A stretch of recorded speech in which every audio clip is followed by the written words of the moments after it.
एक लड़का नल के पास जाता है, लेकिन वो यह देखकर चौंक जाता है कि पानी उससे दूर भाग रहा है। लड़के को अजीब लगता है, उसे लगता है कि क्या उसके पास सुपर पावर है। वो अपने साथी से मिला और उसे ये सारी बातें बताई। उसने अपना सुपर पावर दिखाना चाहा, लेकिन इस बार जल प्रवाह बिल्कुल नहीं बदला है। वो कहता है कि वो इसे मोड़ सकता है।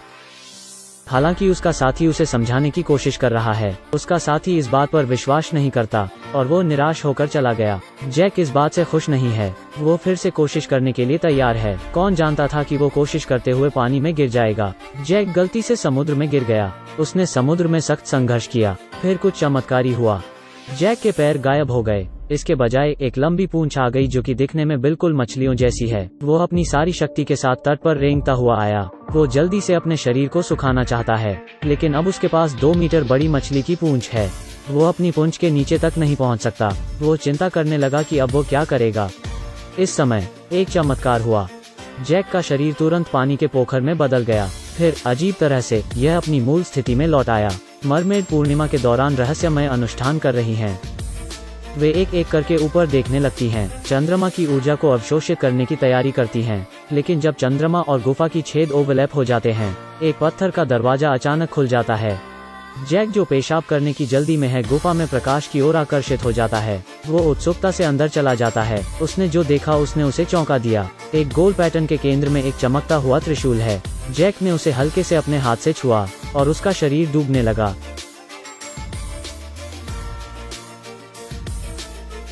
जैक मरमेड्स मूनलाइट पूल में गिर गया। इसने उनके पूर्णिमा पूजा समारोह को भी बाधित कर दिया। मरमेड्स जैक को देखकर आश्चर्यचकित रह जाती हैं। मरमेडों को नहीं पता कि क्या करना है। वे चुपचाप जैक को समुद्र तट पर छोड़ देती हैं। मरमेड्स को अब कबीले से निष्कासित कर दिया गया। यह सारी बातें उनकी मुखिया आकर उन्हें बताने लगती है। मुखिया ने उन्हें एक जादुई अंगूठी दी। तीनों मरमेड ने तट पर जाने का फैसला किया। मरमेड परिवार से संबंधित महाशक्तियों को पुनः प्राप्त करने के लिए। ध्यान से देखें, जैक अपने पैरों पर पानी डालता है। अगले क्षण वो एक मरमेड में बदल गया।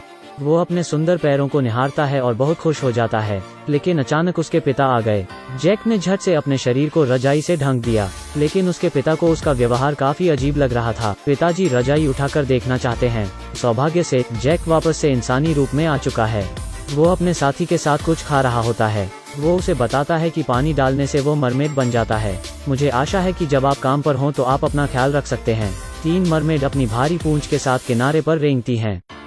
वे मून रिंग की ऊर्जा उधार लेना चाहती हैं। इससे वो अपनी मछली की पूंछ को पैरों में बदल देती हैं, लेकिन वे अभी भी इंसानी रूप के अभ्यस्त नहीं होती हैं। वे तीनों एक लंगड़े आदमी जैसे चलती हैं। अंत में निरंतर अभ्यास के बाद वह ठीक से चलना सीख जाती हैं।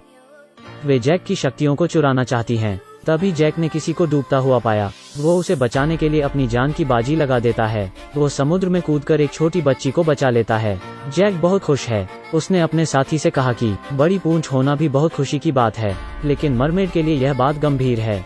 उन्हें हमेशा इंसानों से बचकर रहना पड़ता है, इसलिए उन्हें जल्दी करनी होगा और अपनी महाशक्तियों को छीनना होगा। तो अगली सुबह वे जानबूझकर जैक के पास जाती हैं और उसके स्कूल तक उसका पीछा करती हैं। कक्षा से बाहर होने के दौरान वे अपनी महाशक्तियों को छीनना चाहती हैं, लेकिन जब उन्होंने पानी के बहाव को नियंत्रित करने के लिए मंत्र पढ़े तो जैक को खतरे का एहसास हो जाता है। वो नीचे डककर लेट जाता है, लेकिन फिर भी उसके ऊपर पानी के छींटे आ जाते हैं। वो जल्दी से एक खाली कमरे में छिप गया और 3 क्षण के अंदर अंदर वो एक मरमेड बन जाता है।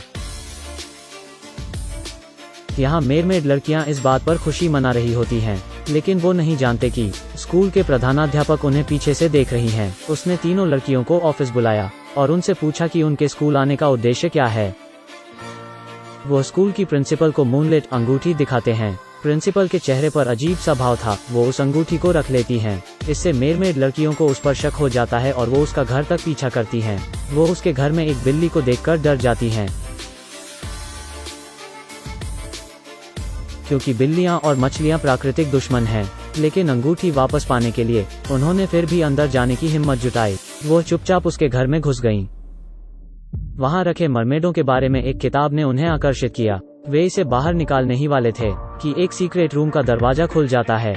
वे इससे चौंक जाते हैं और अंदर सीक्रेट कक्ष में चले जाते हैं। उन्होंने वहां एक पूल देखा। दरअसल वो एक सुरंग है जो समुद्र से जुड़ी हुई है और वहां उनके कबीले की एक साथी मरमेड आ जाती है। लड़के ने अभी उंगली के इशारों से कप से पानी की बूंदों को अपने मुंह में डाला। लड़के के लिए पानी पीने का ये अनोखा तरीका है। उस दुर्घटना के कारण पानी से मिलने पर लड़का मरमेड बन जाता है, लेकिन आज उसके पापा उसे कैंपिंग के लिए बाहर लेके जाने वाले हैं। मौसम का पूर्वानुमान के अनुसार आज बारिश हो सकती है, लेकिन पिताजी उसके साथ आज कैंपिंग पर जाना ही चाहते थे। यह जैक के लिए कठिन है, लेकिन वो नहीं जानता था कि तीनों मरमेड्स जल्दी से अपनी महाशक्तियों को वापस पाना चाहती हैं। स्कूल के प्रिंसिपल ने उन्हें सलाह दी कि वो लोग इस मौसम में बाहर न जाएं, क्योंकि वो इस मौसम में सड़क में ही फंस जाएंगी, लेकिन तीनों के बीच असहमति है। गुस्से में आकर निक्सी वापस मूनलाइट पूल में भाग गई। तब लैला ने सेरेन को सुझाव दिया, उसे चंद्रमा की अंगूठी के साथ मौसम बदलने के लिए कहा, तो दोनों ने गुप्त रूप से कुछ मंत्र कहे। उन्हें उम्मीद नहीं थी कि बाहर का मौसम बदल जाएगा। वहां अचानक से बर्फ गिरने लगती है।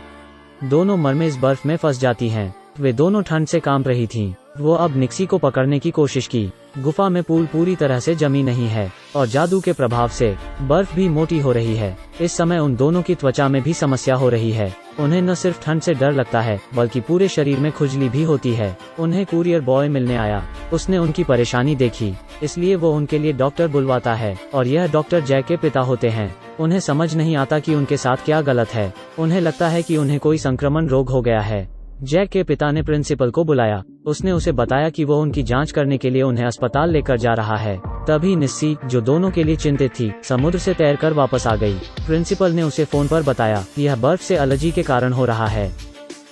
इसके लिए निस्सी को गुप्त कमरे में समुद्री घोड़े का पाउडर ढूंढना होगा। इससे एलर्जी के लक्षण तुरंत गायब हो जाते हैं। यह सुनने के बाद निस्सी पूरी तरह से प्रोटेक्टिव गियर पहनकर गुप्त कमरे में आती है। अंत में उसे एक कोने में एक समुद्री घोड़े का पंखा मिला। उसने जल्दी से खुद को छुपाने के लिए दवाई का पाउडर ले लिया, फिर गायब होकर निस्सी ने पाउडर के साथ उनकी मदद की। प्रभाव आश्चर्यजनक रूप से अच्छा है। लैला और सेरेना इससे ठीक हो जाती हैं। वे तीनों स्वस्थ होने के लिए मूनलाइट पूल में लौट आए, पर वो भूल गए कि गुप्त कमरे में बर्फ साफ नहीं की गई है और अब प्रिंसिपल को भी एलर्जी का खतरा है।